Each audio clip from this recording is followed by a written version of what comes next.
Hi friends, ఎలా ఉన్నారు friends? మేమైతే చాలా బాగున్నామండి. మీరు కూడా బాగున్నారని మేము అనుకుంటున్నాము. ఈరోజు వీడియో ఏంటంటే, మేము కాళహస్తి గుడికి చాలా రోజు నుంచి వెళ్ళాలనుకుంటున్నామండి. ఈరోజు కుదిరింది. వీడియో అదేనండి. చూసి ఎలా ఉందో చెప్పండి. స్కిప్ చేయకుండా పూర్తిగా చూడండి. అలాగే మన ఛానల్ సబ్స్క్రైబ్ చేయండి, సపోర్ట్ చేయండి ప్లీజ్. ఇక్కడ కనిపించే గోపురమే ముఖద్వారం అండి. కొండపైన కనిపించేది భక్త కన్నప్ప గుడి.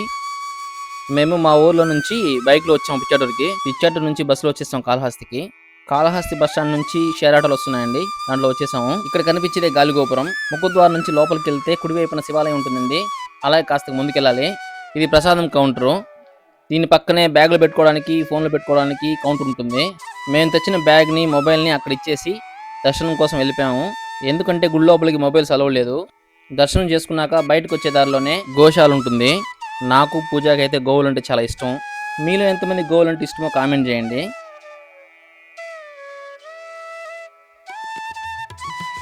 ఇక్కడ మన దేశవాళీ ఆవులన్నీ ఉన్నాయండి. ఒంగోలు, పొంగునూరు, కాంగేయం అలాంటి ఆవులన్నీ ఉన్నాయి.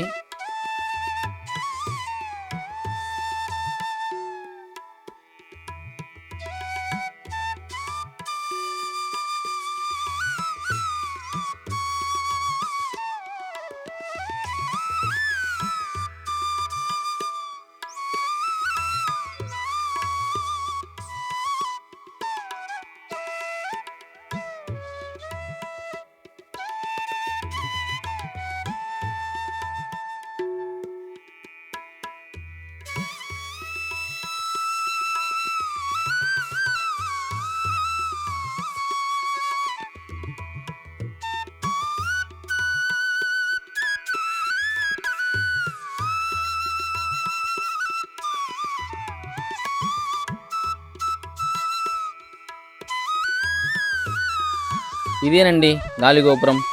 పురాతన గాలిగోపురం పడిపోతే కొత్తగా మళ్ళీ నిర్మించారు. చాలా బాగా కట్టారండి. మీరు ఎప్పుడైనా కాళహస్తికి వస్తే ఒక్కసారి గాలిగోపురం దగ్గరికి వచ్చి వెళ్ళండి. మనసుకు చాలా ప్రశాంతంగా ఉంటుంది. గుడికి వచ్చిన వాళ్ళు చాలా మంది ఇక్కడికి వచ్చి కాసేపు రెస్ట్ తీసుకొని వెళ్తున్నారు.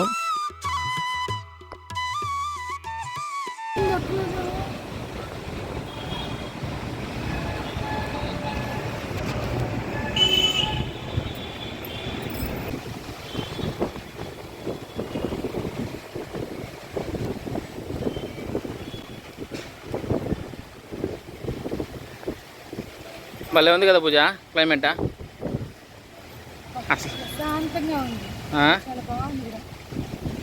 ఇక్కడ పడుకుంటే నిద్ర భలే వస్తుంది. హాయిగా రెస్ట్ ఎత్తుకుంటున్నారు అందరూ.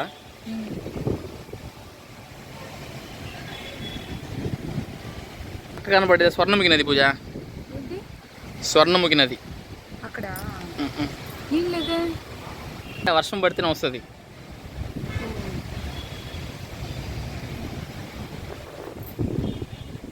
భలే ఉంది కదా గోపురం.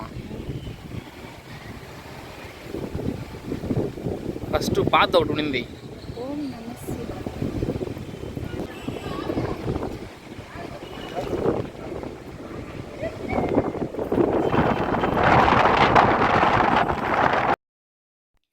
మేము తెచ్చుకున్న పులిహోరను తినేసి అక్కడ నుంచి బయలుదేరామండి. మీలో ఎంతమంది గుడికి వెళ్ళారో కామెంట్ చేయండి. మరో వీడియోలో కలుద్దాం. బాయ్.